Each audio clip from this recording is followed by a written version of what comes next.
Hola chicos, buen día. Espero que estén bien. Vamos a trabajar un poco a Bachelard en esta segunda parte. Creo que me veo ahora aquí y de pronto veo la foto de Bachelard que se las voy a enseñar hoy.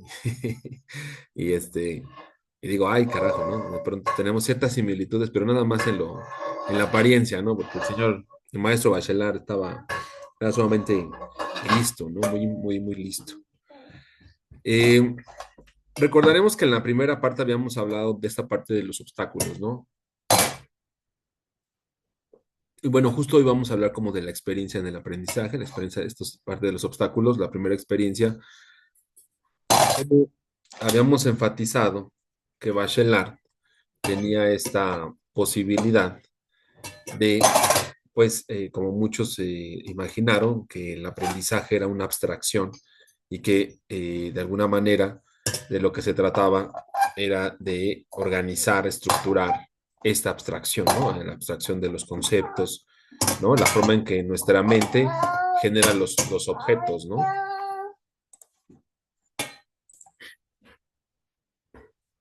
Y les comentaba que justo, ¿no? Bachelard va como avanzando en esta parte, ¿no? De el conocimiento como una abstracción y parecería que el aprendizaje de alguna manera se concentra, ¿no? En la estructuración de estos objetos abstractos en nuestra mente y esa era la forma de imaginar el aprendizaje, ¿no? En general, o sea, el esfuerzo que se hacía era justo para digamos, como estructurar, sistematizar esta parte de la abstracción, ¿no? Y bueno, pertenecen a una escuela de pensamiento psicoanalítica, ¿no? Ya bastante avanzada, perdón, bastante consolidada para entonces, pero que de alguna manera va generando dudas, ¿no? Y obviamente los estudiosos de Piaget, de Montessori, y todos estos personajes, Skinner, todos, hacia la segunda mitad del siglo XX, pues van a dar un giro epistemológico, literalmente. O sea, van a dejar de pensar que lo más importante es la abstracción y van a dejar de pensar que se generan objetos mentales, sino que más bien se construyen, ¿no? Ya veremos en la segunda mitad del siglo XX este avance hacia el llamado constructivismo, ¿no? Y luego posteriormente pues llegarán todas las nuevas escuelas pedagógicas, ya no tanto epistemológicas, ¿no? Que esa es una crítica que he hecho severamente. Eh, Muchos de los estudios ya van a estar enfocados a la psicología de la educación, a la psicología del estudiante y del profesor, y pues, ya no va a haber esta discusión en términos de epistemología, ¿no? Entonces,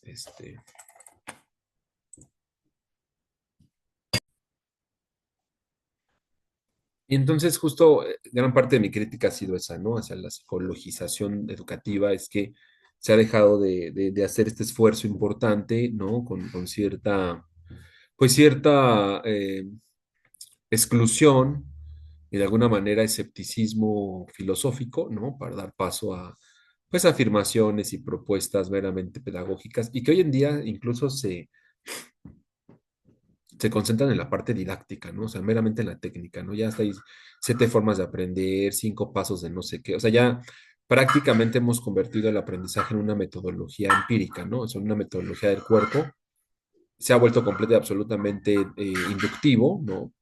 Y yo creo, francamente, que se ha descuidado por completo esta posibilidad como de discutir, ¿no? Por lo menos cuestionar, pues, qué es lo que pasa en la mente, ¿no? La mente como una abstracción, la mente, como diría Gadamer, en un proceso de subjetivación, ¿no? O sea, si bien hay una crítica a la idea de la subjetividad, no podemos dejar de lado que la discusión epistemológica tiene que ir encaminada hacia las ideas, hacia el pensamiento, hacia las creencias, ¿no? Hacia prácticamente estos conocimientos teóricos que le llamamos, hacia la parte conceptual.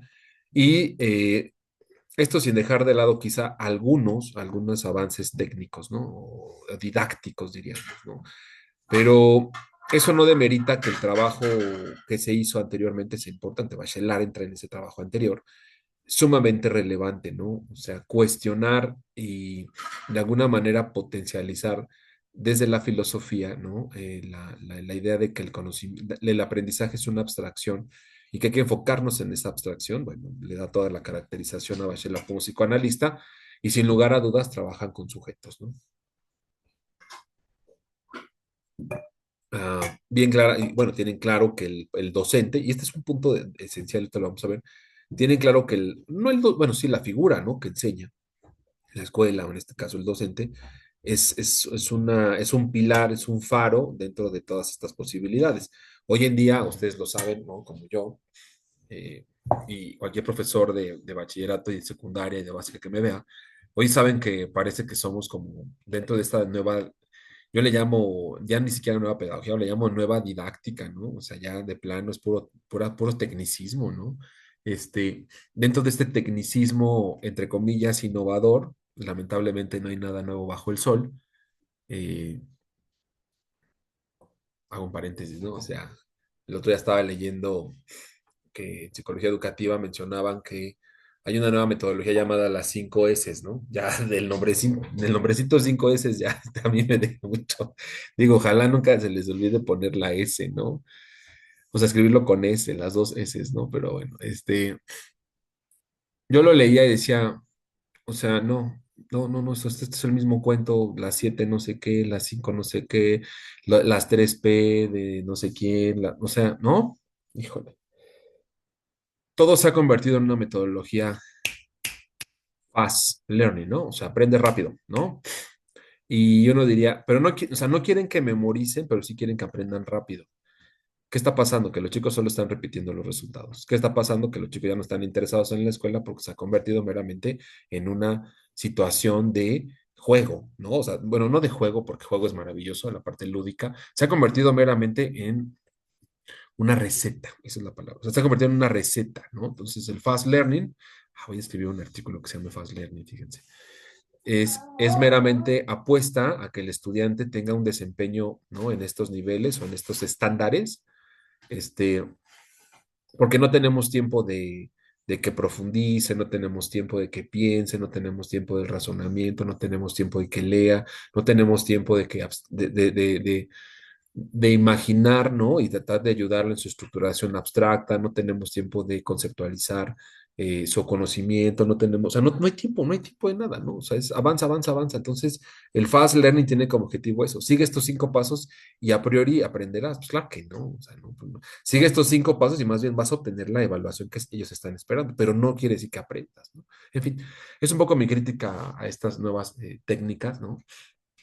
Y les decía que en la 5S yo encontraba algo que ya había visto desde Cricri, mano, desde 1920, ¿no? O sea, esta parte de que a los niños hay que aprender, hay que enseñarles cantando, bueno, a través de canciones, porque la ritmo y la poesía son importantes para una formación de la abstracción mental.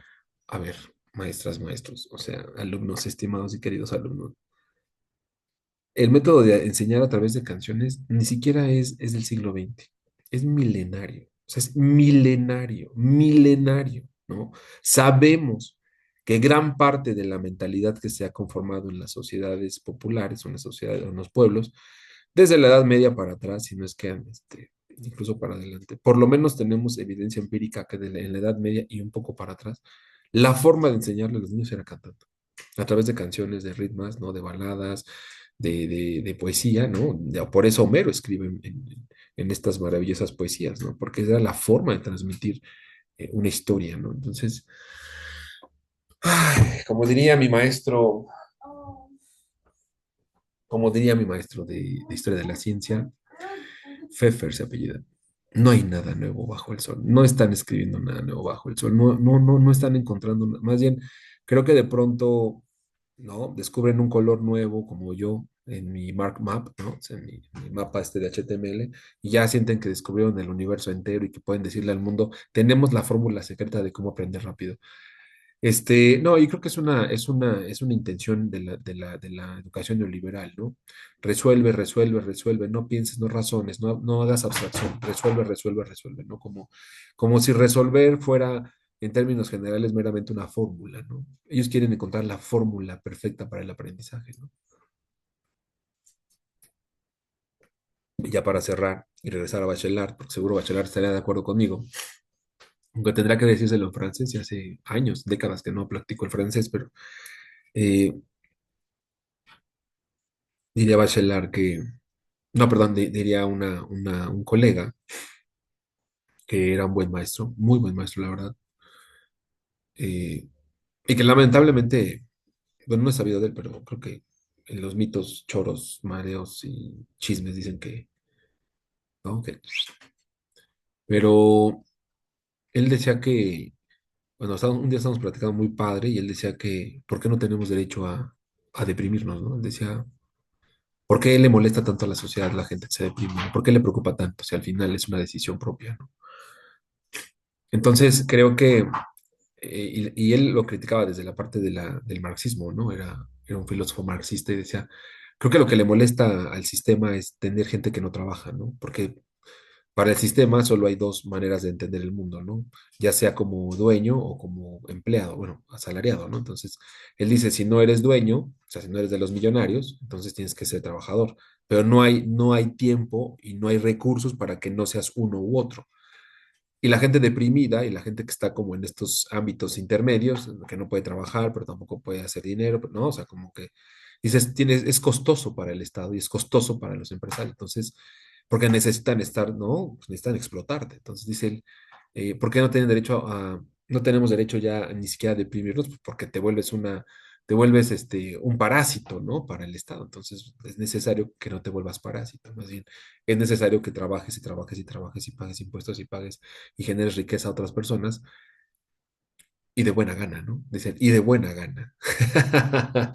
Yo en ese momento se los juro que lo pensé y dije, este cuate está bien Lurias, este, gran marxista, un gran, gran marxista, muy joven, vivía ahí en División del Norte, por cierto, muy joven, muy padre, muy alcohólico también y ¿no? muy dado a las estupefacientes, pero muy, muy, muy, muy talentoso el chico. De hecho, había estudiado toda su educación básica en privada. Este, o sea, era muy listo. De verdad que tenía un talento, cuando yo lo conocí, tenía un talento maravilloso para analizar los textos. Desde muy chiquito seguramente leía de manera crítica. Y bueno, pues creo que por ahí supe que ya muy joven él, algo pasó, ¿no? Ya no me lo volví a encontrar.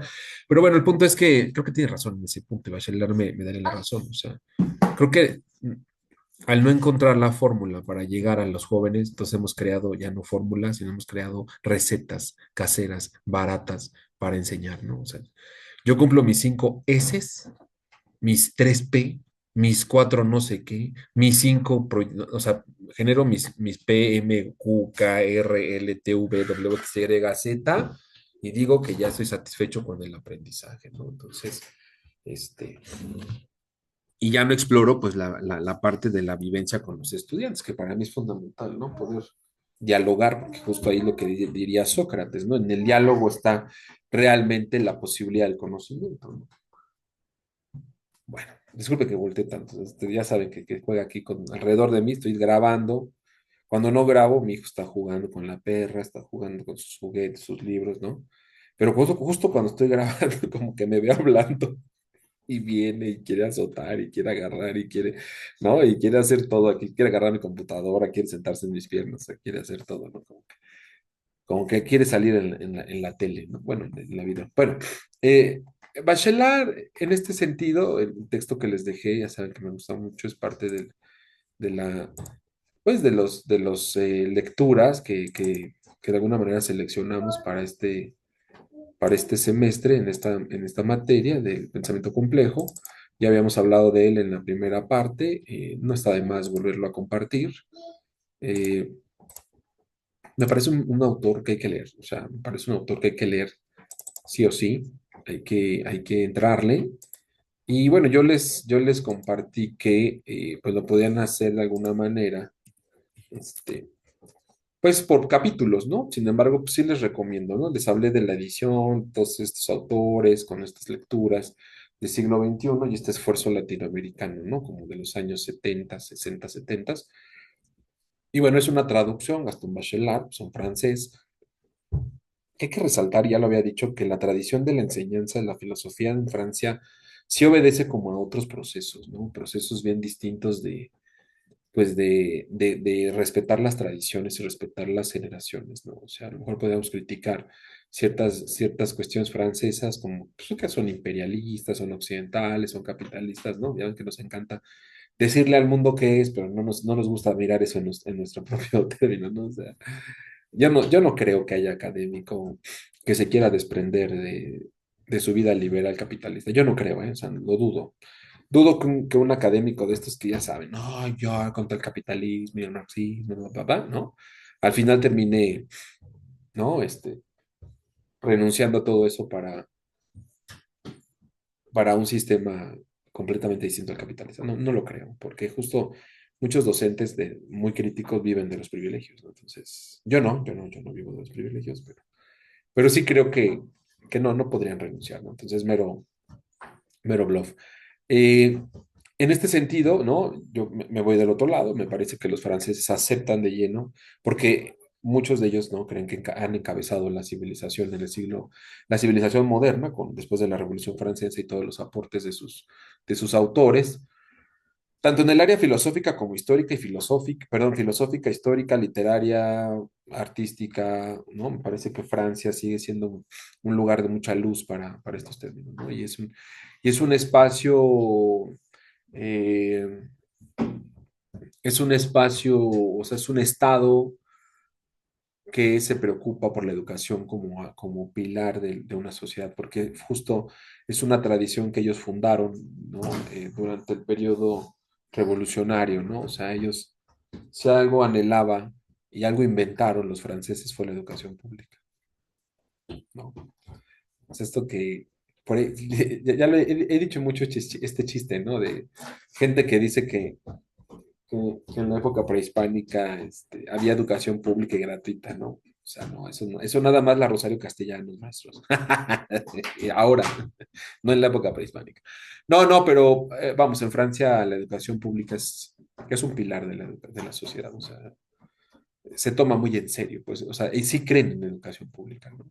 En México creo que nos ha costado mucho trabajo echarle a andar y ha habido mucha gente que se ha querido beneficiar de ella, tanto dentro, como la parte burocrática, como la parte administrativa y pues obviamente del otro lado, ¿no? En la parte gubernamental, pues ha habido gente que le ha tirado con todo a la educación pública y en que ha intentado como sacar ventaja, ¿no? Y sacarle los recursos posibles, ¿no? No se digan los panistas y priistas, ¿no? Pues sobre todo los panistas, que han sido los peores, ¿no? Me parece desde mi perspectiva y mi opinión, han sido los peores hasta ahora, quizá en algún futuro, quién sabe qué pase, ¿no? Tampoco podemos decirlo. Pero lo que mostraron en sus dos gobiernos, tanto el de Fox como el de Calderón específicamente, y no por el partido, sino en general por cómo lo hicieron, y la ideología que traían, esta ideología neoliberal, bueno, no es ideología, este programa neoliberal para gobernar, sí me parece bien triste, ¿no? O sea, bien triste que hayan intentado acabar con la educación pública, pero pues porque no la conocen, ¿no? Y no creen en ella. Y bueno, salud, hijo. Y de la misma forma, pues lo está haciendo hoy Milei en Argentina, ¿no? Está tratando de asfixiar a la comunidad académica de la educación pública para eh, pues sacar ventaja y empezar con estas universidades y escuelas privadas, ¿no? De las cuales muchos de ellos son aliados, ¿no? O sea, son inversores, ¿no? O son incluso hasta dueños, ¿no? Entonces, o sea, es tramposa la posibilidad. Bueno, en Francia, no, en Francia creen plenamente hasta hace unos años, quizá, porque también les ha pegado, los programas neoliberales también les pegaron, sobre todo en los noventas, pero hasta hace, por lo menos en la edad en la primera mitad donde crece Bachelard, la educación pública en Francia se toma con mucha seriedad, muchísima seriedad, ¿no? Y bueno, por eso invierten tanto tiempo en educar, ¿no? Bueno, la parte que les había dejado es el primer obstáculo, la experiencia básica, ¿no? Es como el problema de la inducción. Y él lo retoma muy maravillosamente, ¿no? Déjenme compartírselos. Pi, piri, pi.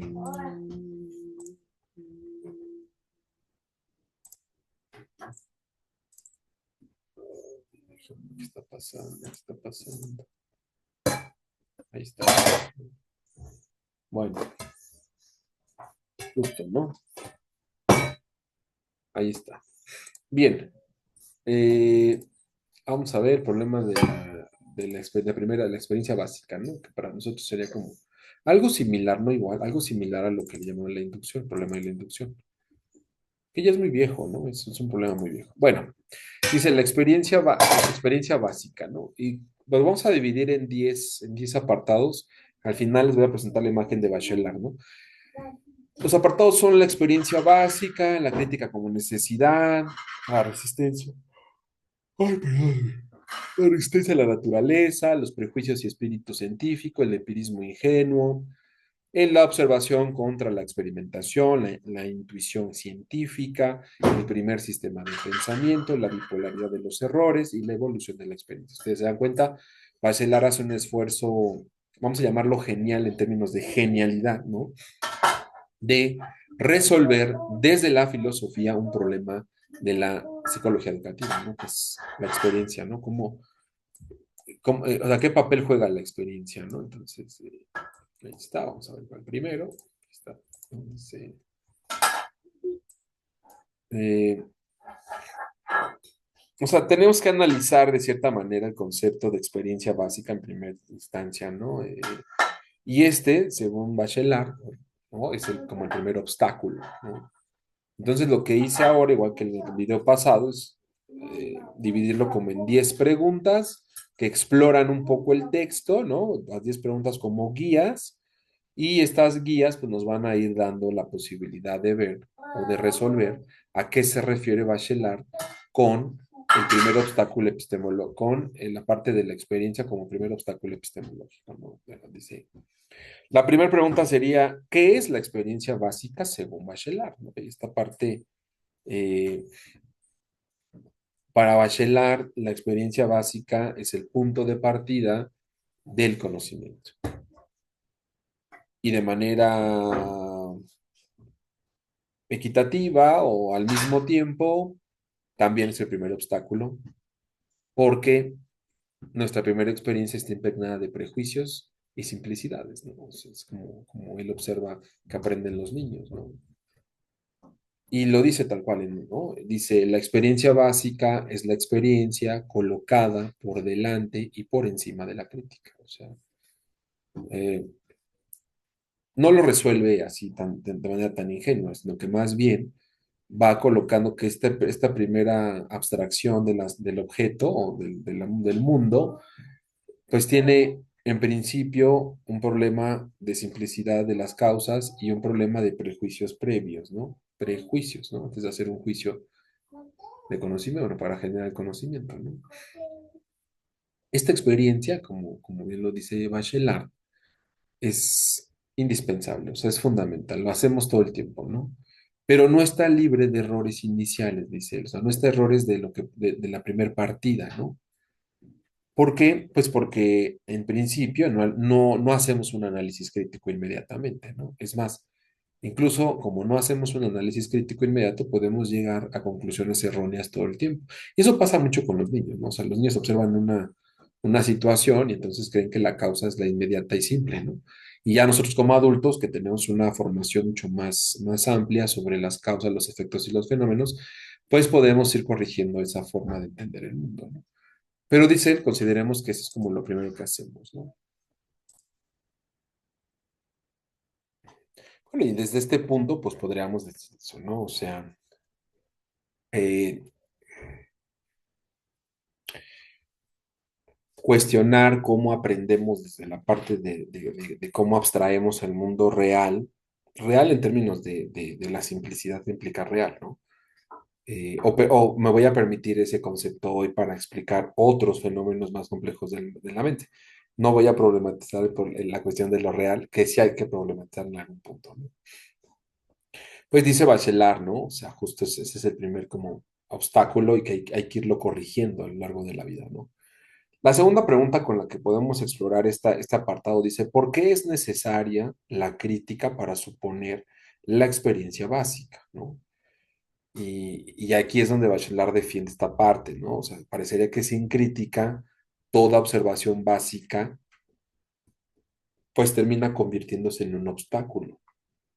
Y este obstáculo, pues bloquea la propia evolución de nuestro conocimiento científico, ¿no? De nuestros avances científicos. Y cito, ¿no? Tal cual, en ningún caso la experiencia básica puede ser un apoyo seguro. O sea, Aquí entra el problema de la falibilidad, ¿no? Eso que ya había planteado Descartes y sobre todo Hume en el siglo XVI, ¿no? Y a partir de entonces, estas dudas que siempre hemos tenido sobre los sentidos, ¿no? Y bueno, de hecho, el problema de la falibilidad y los sentidos es clásica, ¿no? O sea, tiene muchos años, miles de años, ¿no? Entonces, pero no podemos descartarla de todo, o sea, tampoco es como esta iluminación, y ahí es donde nos separamos del pensamiento medieval, o sea, tampoco es como una iluminación, este, meramente gnóstica, ¿no? Meramente, o sea, sin ningún tipo de referencia terrestre, ¿no? O sea, no es una iluminación milagrosa, digamos, de alguna manera. O sea, sí hay una interacción, pero esa primera interacción tiene que llevar una crítica de cómo conocemos, ¿no? Dice, la observación inicial, ¿no? Esto es lo que se había preparado. Dice, la observación inicial debe ser cuestionada, ¿no? Para eliminar prejuicios y alcanzar un conocimiento más profundo. Acuérdense que Bachelard pertenece al mundo de la objetividad, de la parte del entusiasmo por la ciencia, ¿no? O sea, de estos, él creía pues, que sí estaba, ¿no? Y seguramente sí, ¿no? Estaba agregando o dando su granito de arena al conocimiento científico. Entonces, en este sentido, pues podríamos pensar que Bachelard, pues es positivo, o sea, está entusiasmado con el conocimiento científico y cree que en algún punto se puede ser objetivo, ¿no? Porque era algo común en la primera mitad del siglo XX, ¿no?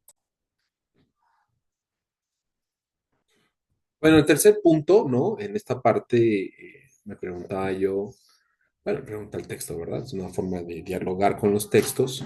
Eh, Le pregunté justo esta otra parte, ¿no?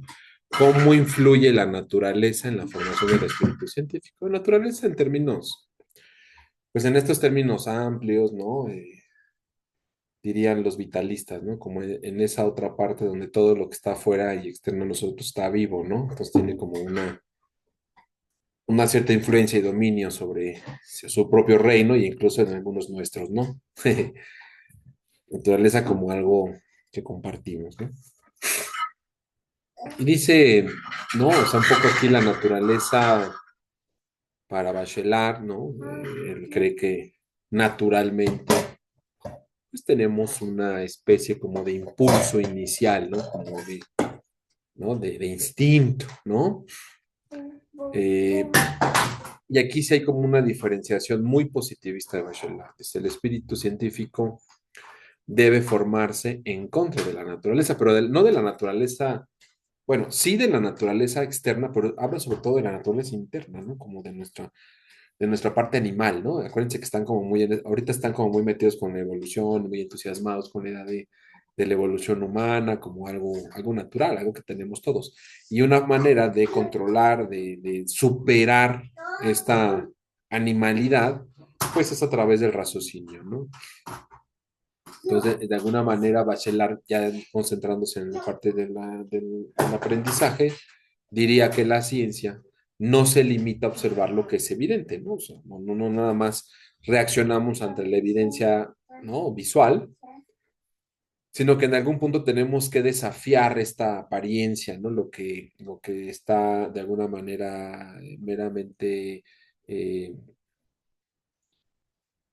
registrado por nuestros sentidos y tenemos que atrevernos como a descubrir, ¿no? Lo que nuestros sentidos no nos pueden indicar.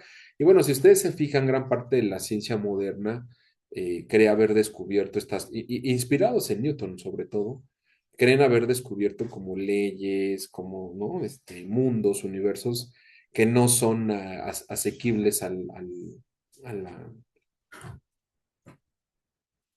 a los sentidos, ¿no? Y en ese punto, pues sí nos diferenciamos muchísimo o sea, en el siglo XXI sí nos diferenciamos del todo de esta parte de Bachelard. O sea, bueno, pues son pocos los que creen que es preferible o hay una posibilidad de separar el raciocinio moderno, el raciocinio científico, de la animalidad, ¿no? Hoy, pero estamos hablando de hoy, casi un siglo después, ¿no? Bueno, disculpen, es que le estoy poniendo aquí a mi hijo que quiere ver algo y eso lo va a mantener un poco tranquilo.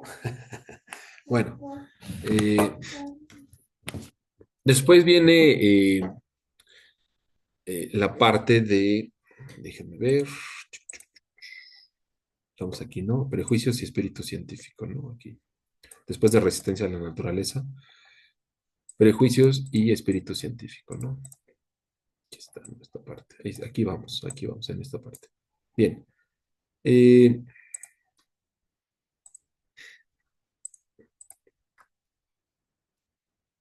¿Qué papel tienen los prejuicios en la experiencia básica? ¿No? Sería como una pregunta sumamente sencilla y diríamos que los prejuicios, pues de alguna manera van envejeciendo, ¿no? Van atando, ¿no?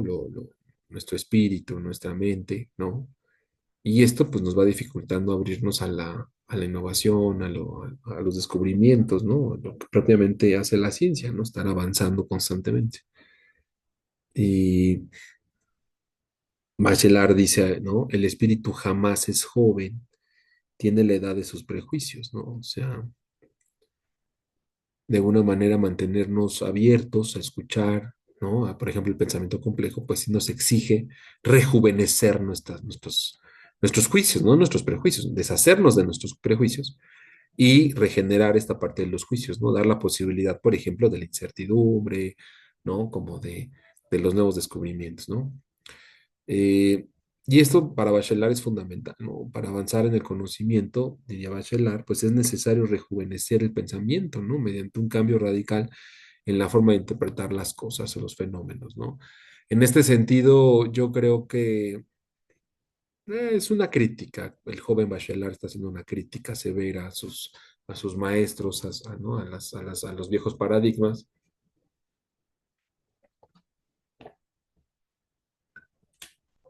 sobre todo a los positivistas radicales, ¿no? Están haciendo una crítica a él y se está asumiendo como con este rol, este liderazgo epistemológico, ¿no? O sea, también tiene que ver con eso. Sin lugar a dudas, pues sí hay que estar abiertos, tener, ¿no? Como rejuvenecido el espíritu para indagar y tener conocimientos, pues novedosos, ¿no? Cada vez más. Bueno, si seguimos avanzando, vamos a llegar al el empirismo ingenuo, ¿no? Esta es una crítica a lo falible, ¿no? A las causas simples. La pregunta sería, pues, ¿qué es lo que critica, ¿no? De esta parte, bueno, ¿a qué le llama empirismo ingenuo, ¿no? Entonces, sí, digamos que el empirismo ingenuo es aquel que se conforma de observar fenómenos sin buscar leyes que los expliquen, o sea, sencillamente decir el agua cae, ¿no? No buscas nada, no buscas por qué. Tengo hambre, me como lo que haya, ¿no? Estoy enfermo, pues no sé, es porque Dios así lo quiere, ¿no? Entonces, me parece que es muy complicado luchar contra los empirismos ingenuos, porque en gran medida las explicaciones precientíficas se fundamentan en empirismos ingenuos, ¿no? Diría Bachelard, ¿no? Cito, es cómodo refugiarse en el empirismo, llamar a un hecho y vedarse, o sea, no taparse a toda investigación de una ley, ¿no? Ellos están muy influenciados por el positivismo decimonónico, muy entusiasmados por lo que está descubriendo, todos los descubrimientos en la física y en la biología, e incluso en la medicina, entonces como que ese entusiasmo llega a las humanidades y el propio Bachelard pues fomenta esta parte, ¿no? Está de acuerdo y además la fomenta, la impulsa, ¿no? O sea, de alguna manera queremos descubrir no solo leyes de la física, sino también leyes del conocimiento, por lo menos generar la plataforma mental para que los jóvenes aspiren a un conocimiento científico, ¿no? Entonces, en este sentido, dice que nuestra ciencia, cuando escribimos ciencia, no debemos limitar nuestra escritura, nuestra investigación a meras descripciones, ¿no? Debemos buscar comprender, explicar, ¿no? Fundamentar teorías. Esa es como una búsqueda que yo creo que en esencia es lo que queremos en la universidad, en las universidades, pero no lo logramos, ¿no? O sea, me parece que terminamos haciendo justo eso, ¿no? Meramente describiendo lo que otros dijeron, ¿no? Eh, y no buscamos como comprensiones más amplias, no profundizamos o lo evitamos para no decir no equivocarnos, porque nos vayan a decir que no entendimos lo que quiso decir tal autor, ¿no? O sea, como, evitar errar, que es algo que yo he criticado de la educación en este país, evitar errar es como más importante que proponer, que experimentar, ¿no? Y acuérdense que toda ciencia pues se alimenta de la experimentación, ¿no? Entonces, sí me parece que Bachelard ahí tiene toda la razón, ¿no? Bueno, en la parte de la observación versus la experimentación, que tiene que ver con lo que estaba diciendo, ¿no? Eh, la pregunta sería esa, ¿no? ¿Cuál es la diferencia? Por un lado, dice Bachelard, la observación es muy pasiva, o sea, es esta parte pasiva de contemplación, y la experimentación es todo lo contrario, es transformadora y sobre todo genera como la posibilidad de interceder, de intrometer, ¿no? El conocimiento, activarlo y transformar las cosas, transformar el mundo, el universo, ¿no? O sea, no podemos quedarnos como en la mera contemplación como si lo hacía, digamos, el conocimiento medieval, muy criticado, pero que no es cierto. O sea, es criticado, pero habría que distinguir a qué tipo de conocimiento se refiere.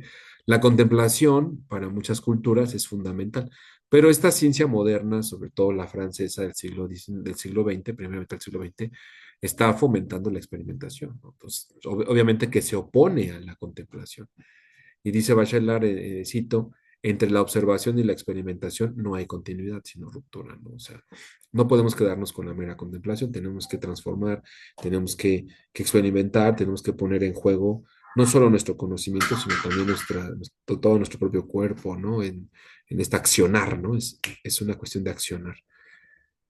Es por ello que la experimentación, digamos, de alguna manera, se convierte en un proceso dinámico que va buscando validar, ¿no? Lo que proponemos desde el principio, que son las hipótesis, y ir, dice Bachelard, más allá de las percepciones, ¿no? O sea, no quedarnos en la parte de las percepciones de los sentidos, sino tratar de, pues, confabular, encontrar, ¿no? Comprensión, explicaciones, incluso teorías, dice, atrevamos a hacer teoría, ¿no? No hablar solamente, sino hacer, ¿no? O sea, poner en jaque. Y bueno, ya esto es más Hume'iano, ¿no?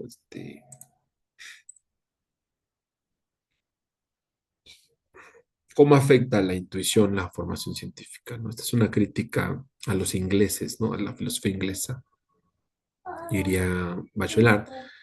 Dice que no hay intuición, bueno, dice la intuición sin crítica, ¿no? Pues nos podría llevar a cometer errores que van a obstaculizar por completo el conocimiento científico, ¿no? O sea, si nosotros anteponemos siempre la intuición, y creemos que esta intuición no debe ser criticada, sino meramente seguida, pues entonces podríamos estar completamente obstaculizados para el conocimiento. Pongo un ejemplo, ¿no? O sea, de pronto uno no amanece, o tuviste un sueño, ¿no? Un sueño yo viví, dirían los ángeles azules, y a partir de ese sueño, pues vas guiando tu vida, ¿no? Entonces, pues o sea, eso sería tener una intuición sin crítica, ¿no? O sea, no puede ser que solo vayas por el mundo con tus intuiciones, ¿no? Te podrás encontrar con obstáculos en todo sentido, ¿no? Diría Bachelard, y cito, la única intuición legítima en psicología, esta parte educativa, es la intuición de una inhibición, ¿no? O sea, no tener miedo a, perdón, el temor que tiene uno de pronto, ¿no? A exponer las cosas, ¿no? Profundizar, ¿no? Tratar de interiorizar lo que aprende, pues esa es una intuición común, ¿no? Es que hay que seguirla, dice él.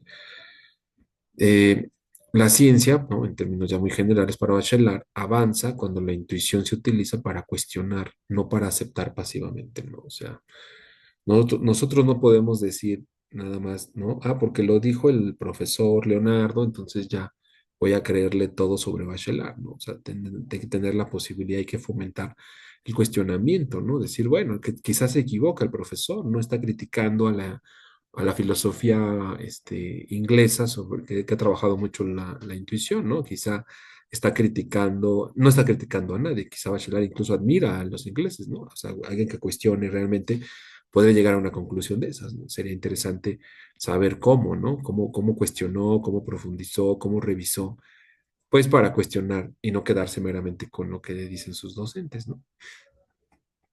Bueno. Vamos a acabar, nos falta poquito. Dice el primer sistema de pensamiento, ¿no? Esta parte, ¿por qué hay un primer sistema de pensamiento y este suele ser falso? ¿No? Es como sería la pregunta. Y diríamos, los sistemas iniciales, ¿no? Están llenos de errores que si bien manejan o sí nos ayudan a movilizar la mente, el pensamiento, las ideas, los conceptos, ¿no? O sea, sí nos ayudan porque sí lo hacen. eh, no siempre son verdaderos, ¿no? No siempre nos llevan a la certeza, ¿no?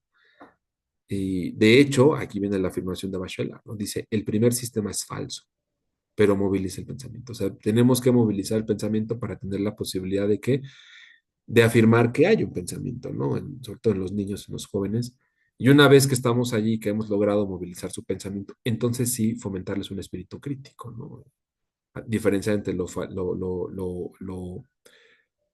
verdadero y lo falso, que hoy diríamos lo verificable y lo verificable y lo y la afabilidad de las cosas, ¿no? O sea,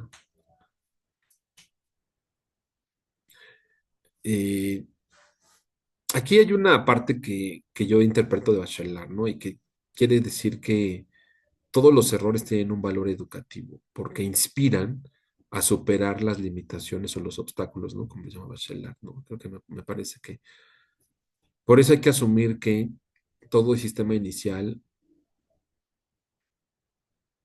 puede y seguramente va a estar lleno de errores, ¿no? Y entonces en vez de apostar por la exactitud, deberíamos apostar por la concientización del proceso, ¿no? Y esa es mi crítica que yo hacía hace rato a la didáctica, ¿no? De hoy en día. O sea, parece que lo más importante son los métodos, ¿no? O sea, si yo hago el método, entonces tengo la certeza de, pero no hay una abstracción, no hay un cuestionamiento, no hay una teorización del proceso, ¿no? Porque ya parece que lo importante no es el proceso, sino o sea, el método. ¿Sí me explico? ¿Cómo llegué del paso uno al paso 2? No importa, el punto es llegar al paso 2. Pues claro que importa, ¿no? Porque seguramente te tardas mucho en llegar al paso uno. Bueno, habrá gente que llegue del paso uno al paso 5 según estas metodologías y no podríamos explicarlo, ¿no? Tendríamos que obligar a los chicos a ir por cada paso porque se evalúan, digamos, los pasos, pero no el proceso. Porque los procesos requieren abstracción y hoy en día no estamos muy contentos con la abstracción, queremos productos rápidos, ¿no? Es más importante el producto que el proceso, ¿no? Es más importante la evidencia que el diálogo. En fin, es una crítica que hago, ¿no? Y aunque intentamos rescatarla, estamos en esa dinámica, ¿no? Entonces, quizá llevar a un equilibrio, ¿no? Pero es un hecho que tenemos que asumir que todo proceso, bueno, que todo inicio de, todo el inicio, todo pensamiento inicial podría estar lleno de errores, muy probablemente. Es decir, no está libre de errores. Todo pensamiento inicial no está libre de errores, ¿no? Entonces, hay que asumir el error con un valor educativo. Eso es como lo que me parece rescatable de esta parte. Y bueno, ya el penúltimo sería la bipolaridad de los errores, ¿no? Aquí también hay que matizar, ¿no? Tampoco podemos enseñarle a los jóvenes y a los niños a equivocarse abiertamente, ¿no? ¿Qué significa esta parte de la bipolaridad? Bueno, de alguna manera, si ustedes se fijan, los errores tienden como a presentarse como, como, como en pares opuestos, ¿no? Digamos, como de manera dialéctica, ¿no? Uno u otro. Eh, Eso de alguna manera beneficia, ¿no? Como, esto es muy hegeliano, pero beneficia el pensamiento científico, diría Bachelard, yo diría conocimiento en general, porque genera conflicto, ¿no?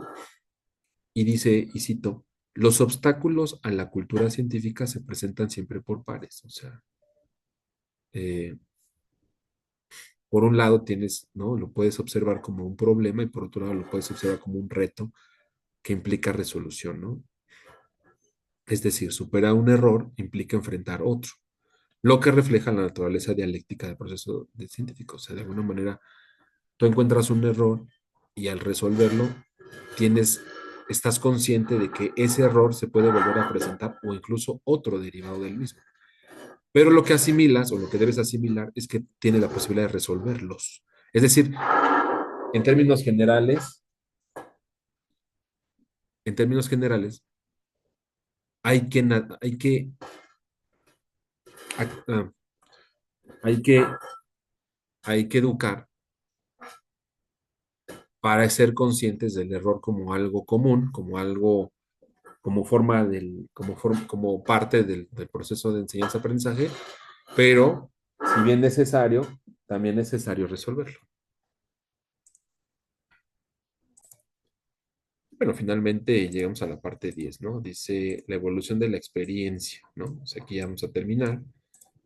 Eh, la pregunta aquí sería, ¿cómo se transforma la experiencia básica en conocimiento científico, ¿no? O sea, esa sería como la pregunta de todo el subtema, ¿no?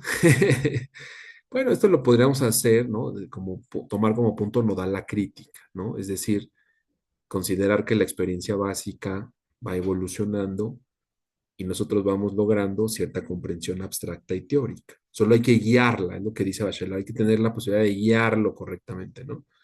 Y cito, es necesario pasar de la observación básica al concepto matemático. Bueno, esto ya lo pone él porque había un gran sentimiento sobre las matemáticas, ¿no? Y bueno, acuérdense lo que hemos dicho desde el principio, ¿no? La abstracción se convierte en una herramienta clave que permite de alguna manera esta formación, pues, del conocimiento científico, de llevarlo a un punto concreto, construir teorías, encontrar leyes, hacer visible como ciertos comportamientos, ¿no? Eso es como un poco el sueño que tiene Bachelard sobre la enseñanza, ¿no?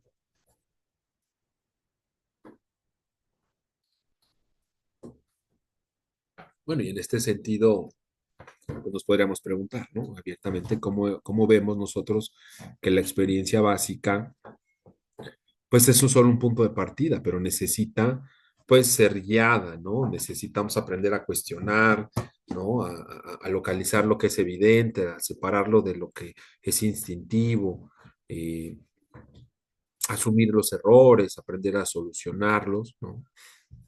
Y que de alguna manera dentro de, o sea, la base de todo esto, el fundamento de todo, dice Bachelard, pues es el pensamiento crítico que se convierte en el motor de todo conocimiento moderno, ¿no? Esa sería como la parte fundamental. Y pues un poco, déjenme ver si puedo. Bueno, les había yo puesto aquí a Bachelard, pero creo que para que lo conocieran, ¿no? Me cae bien Bachelard, pero pues no está, ¿verdad? No, no se ve. Es que todavía no logro, que creen que todavía no logro ponerlo a las medidas necesarias. Pero bueno, si ponemos Gastón Bachelard, ya lo van a ver para que ustedes no se desgasten buscándolo, lo puedan conocer, ¿no? Este es Gastón Bachelard, ¿no? Este viejito que les decía que si me esfuerzo un poco más, puedo parecerme a él. Nada más me faltaría el prestigio, ¿no? El apellido, que además tiene un apellido ahí medio noble.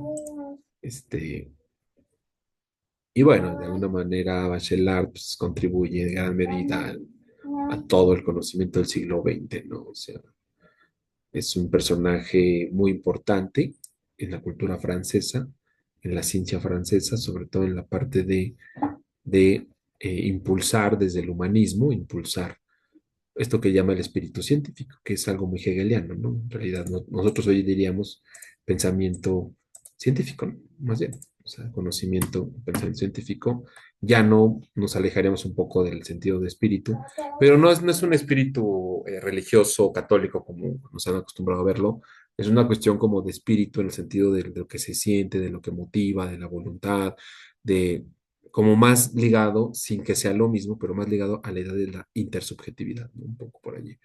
Y que bueno, ya Gadamer, ¿no? Hará la crítica en su momento a su maestro sobre esta parte de la fenomenología y la subjetividad. Pero en términos generales, Bachelard forma parte como de esta generación que están como tratando de dar un giro, y aquí sí diría con todo orgullo, tratando de dar un giro epistemológico al sistema, no solo de pensamiento, sino de conocimiento. O sea, ¿cómo conocemos? ¿Cómo podemos impulsar este conocimiento, ¿no? Y lo mencionaba desde el principio, tienen esta intención de motivarlo y de guiarlo, ¿no? Pues bueno, eso sería todo. Les agradezco muchísimo y nos vemos muy prontito. Ya nos queda un video pendiente y terminaríamos prácticamente con Bachelor y el curso, ¿de acuerdo? Ya la última parte de Bachelor, la parte 3 y terminaríamos. Pues muchas gracias, chicos. Pasen un excelente, no sé si semana tarde, no sé, no sé en qué momento me estén viendo, pero pasen un excelente, eh, perdón, estaba yo ahí viendo una cosa que no debía. Ahí está. Pasen una excelente tarde, día, no sé cuándo vean este video. Muchas gracias. Chao.